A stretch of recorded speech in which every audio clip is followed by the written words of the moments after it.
சிறப்பு கவன ஈர்ப்பான தீர்மானத்தின் மீது பதிலளித்து முதலமைச்சர் மு.க.ஸ்டாலின் உரையாற்றி வந்தார். அப்போது பொள்ளாச்சி விவகாரத்தில் அதிமுக அரசு எந்த நடவடிக்கையும் எடுக்கவில்லை என்று தெரிவித்த போது அதிமுக எம்எல்ஏக்கள் அதற்கு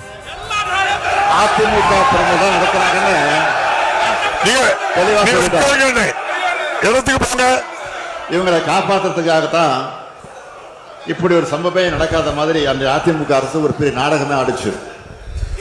இதனாலதான் நான் போய் சொன்னேன், பொல்லாத ஆட்சிக்கு சாட்சியே பொள்ளாச்சி தான் அப்படின்னு சொன்னேன். இப்படி பெண்களுக்கு எதிரான ஆட்சி நடத்திய சாருங்கெல்லாம் இப்ப பேட்ஜ் அணிஞ்சிக்கிட்டு வந்து உட்கார்றாங்க. இப்ப பேட்ஜ் அணிஞ்சிக்கிட்டு உட்கார்ந்து மட்டும் போயிட்டாங்க பாதியில.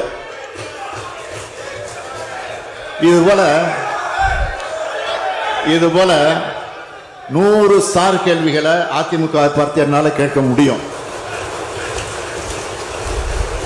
ஒரு முன்னாள் முதலமைச்சர், இந்நாள் எதிர்க்கட்சி தலைவர் தன் பொறுப்பையும் தகுதியும் மறந்து பேட்ஜ் அணிந்து வந்து அரசியல் எந்த அளவுக்கு தாழ்ந்து போகவும் தயாராக இருக்கிறார் என்பதற்கு இது ஒரு எடுத்துக்காட்டு. பொள்ளாச்சி பாலியல் வன்கொடுமை சம்பவத்தில் முதல் தகவல் அறிக்கை தாக்கல் செய்ய அதிமுக ஆட்சியில் 12 நாட்கள் ஆச்சு. ஆனால் சென்னை மாணவி வழக்கில் புகார் கொடுத்த உடனே முதல் தகவல் அறிக்கை போடப்பட்டது. இது தொடர்ந்து சில மணி நேரத்தில் குற்றவாளியை கைது செய்திருக்கிறாங்க. ஏன்னா இதையெல்லாம் அரசியல் லாபத்திற்காக, அந்த நோக்கத்திற்காக மறைக்கிறாங்க. இதே போல இந்த வழக்கு பற்றி பாஜகவினர் புதுவெளியில பேசியிருக்கிறாங்க, தொடர்ந்து பேசிட்டு இருக்கிறாங்க. பாஜக கதையெல்லாம் சொல்லி இந்த அவையுடைய மாண்பை குறைக்க நான் விரும்பல. அரசு மேல குற்றச்சாட்டுகளை வைக்கும்போது பொறுப்புகளை உணர்ந்து பேசணும். உச்சநீதிமன்றம் அமைச்சிருக்கக்கூடிய சிறப்பு புலனாய்வு குழு விசாரணை முழு வீச்சில் நடத்தப்பட்டு இருக்கு. வேறு யாராலும் சம்பந்தப்பட்டிருக்காங்கன்னா தெரிய வந்தா அது யாரா இருந்தாலும் சரி, எந்த பின்னணியை சேர்ந்தவராக இருந்தாலும் சரி, கடும் நடவடிக்கையை நிச்சயமாக உறுதியாக நாங்கள் எடுப்போம். மீண்டும் ஒரு முறை இந்த அவைக்கு தெரிவிச்சுக்கிறேன், திராவிட மாடல் ஆட்சி மகளிருக்கான ஆட்சி. கட்டணமில்லா விடியல் பேருந்து பயணத்தை தொடங்கி கோடிக்கணக்கான மகளிருக்கு உரிமை தொகையை உறுதி செஞ்சு கல்லூரிக்கு வரும் அரசு பள்ளி மாணவரை புதுமை பெண்களாக வளர்த்தெடுக்கிற ஒரு ஆட்சி. எனவே மகளிருக்காகவே நாள்தோறும் திட்டங்களை தீட்டி அவங்களுடைய பேராதரவோடு செயல்பட்டு வர இந்த அரசு, எனவே இந்த அரசு மேல அடிப்படை இல்லாத குற்றச்சாட்டுக்களை சுமத்தி அதன் மூலமாக களங்கப்படுத்தலாம்னு சிலர் நினைக்கிறாங்க. அது ஒருபோதும் எடுபடாது. இறுதியா நான் உங்ககிட்ட பணிவோடு கேட்கிறது, திமுக அரசுக்கு களங்கம் ஏற்படுத்தாத நினைச்சுக்கிட்டு உயர்கல்வியை கேட்க வரக்கூடிய மாணவிகளை அச்சுறுத்தி அவங்க கல்வியை கெடுத்துறாதீங்க என்பதுதான், இதுதான் என்னுடைய பணிவான வேண்டுகோள். இதோடு அமைகிறேன். நன்றி, வணக்கம்.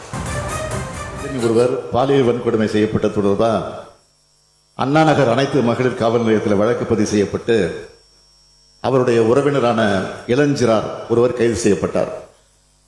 காவல் நிலையத்தில் விசாரணை அதிகாரி தங்களை தவறாக நடத்தினதாகவும் குற்றத்துக்கு காரணமான சதீஷ் என்பவரை கைது செய்யணும் சிறுமியின் பெற்றோர் குற்றம் சாட்டியதை தொடர்ந்து இந்த வழக்கு கோயம்பேடு அனைத்து மகளிர் காவல் நிலையம் காவல் ஆய்வாளருக்கு மாற்றப்பட்டது. அதன் அடிப்படையில் நடைபெற்ற விசாரணையில் குற்றம் சாட்டப்படுகிற சதீஷும் கைது செய்யப்பட்டார். இந்த நிலையில மாண்புமை உயர்நீதிமன்றம் இந்த வழக்கை சிபிஐ விசாரணைக்கு மாற்றினாங்க. இந்த உத்தரவை எதிர்த்து காவல்துறை செய்த முறையீட்டில் சிபிஐ விசாரணை தேவையில்லை என்ற முடிவுக்கு வந்த உச்சநீதிமன்றம் தமிழ்நாடு காவல்துறையிலிருந்து 3 IPS அதிகாரிகள் கொண்ட சிறப்பு புலனாய்வு குழுவை நியமித்து விசாரிக்க உத்தரவிட்டாங்க. உச்சநீதிமன்றம் நியமித்த சிறப்பு புலனாய்வு குழு இப்ப இந்த வழக்கில் அதிமுகவை சேர்ந்த 103வது வட்டச் செயலாளர் சுதாகர் என்பவரையும் பெண் காவல் ஆய்வாளர் ராஜு என்பவரையும் நேற்று கைது செய்து அவங்க நீதிமன்ற காவலுக்கு உட்படுத்தப்பட்டிருக்காங்க. சுதாகர் அதிமுக வட்டச் செயலாளர் பொறுப்பில் இருக்காரு. அவரையும் காவல்துறை கைது செஞ்சிருக்காங்க. காவல் ஆய்வாளர் பொறுப்பில் இருக்கிற ஒருவரையும் கைது செஞ்சிருக்காங்க. நான் முன்பு விளக்கம் தந்த சென்னை மாணவி வழக்கில் கைது செய்யப்பட்டவர் நிச்சயமா சொல்றேன், உறுதியாக சொல்றேன், திமுக உறுப்பினர் இல்லை, திமுக ஆதரவாளர். அதை நாங்கள் மறுக்கலை. அமைச்சர்களோடு அரசியல்வாதிகளோடு படங்கள் எடுத்திருக்கலாம், தவறு இல்லை.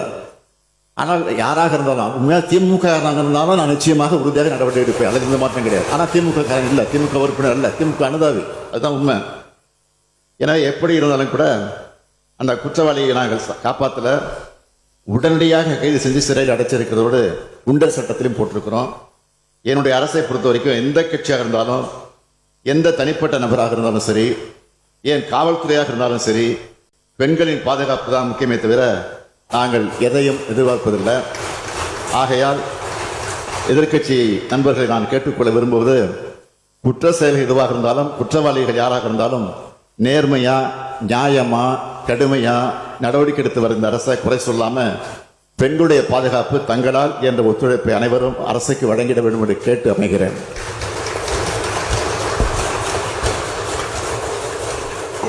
சிறப்பு கவனஈர்ப்பு. HMPV வைரஸ் தொற்று குறித்து